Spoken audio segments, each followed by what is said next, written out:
Hey y'all, hello, it's Melissa here.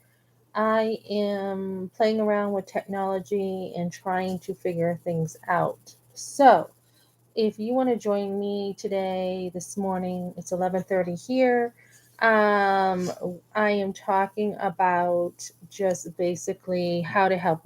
Um, I am connected to some volunteer groups and I am somebody who talks about my story, basically a forced abortion when I was like a kid. I mean, I was 16, a teen.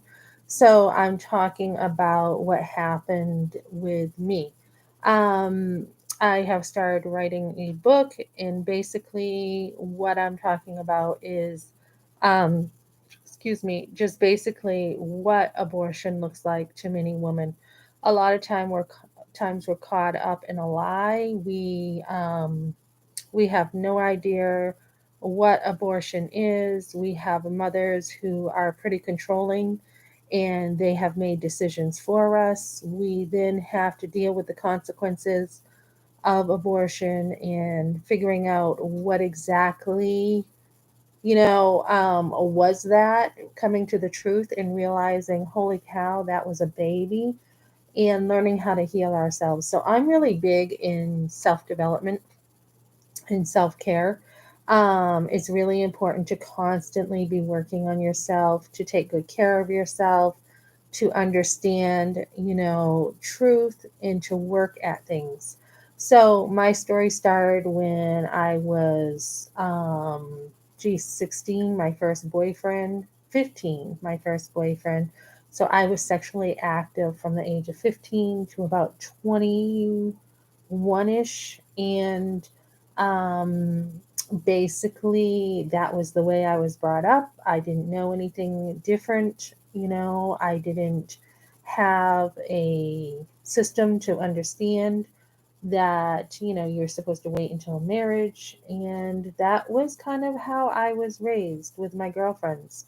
So it only takes once to get pregnant. And I had a guy who basically tricked me and told me the condom was okay and it broke. So here I am stuck and being like, what is going on? So I had one person join me on my first one, my first live here. Let me see. Let me make sure I'm doing this right. Um, Start a poll. Ask a question. How many women work on self care? Let's try that.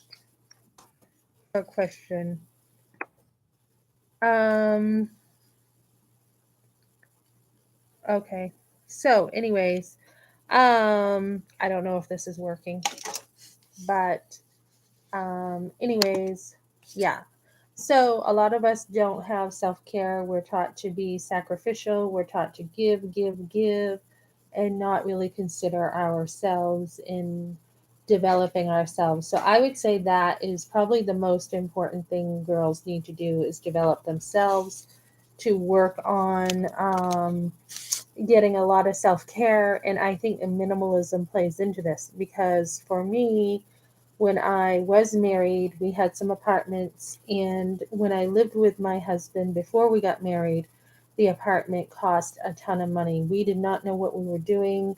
It was like gas heat, and we had no idea how much it would cost. So we lived together. And then with me choosing to not work at a certain place, that came from my core belief, just feeling like it was really phony. So not wanting to work there, everything kind of fell apart.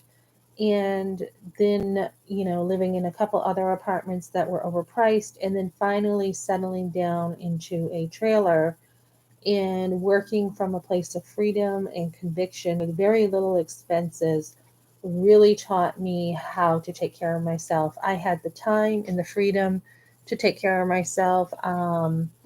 Let me see. Then I had my next son, and I took very good care of myself, much better care than the first son I had.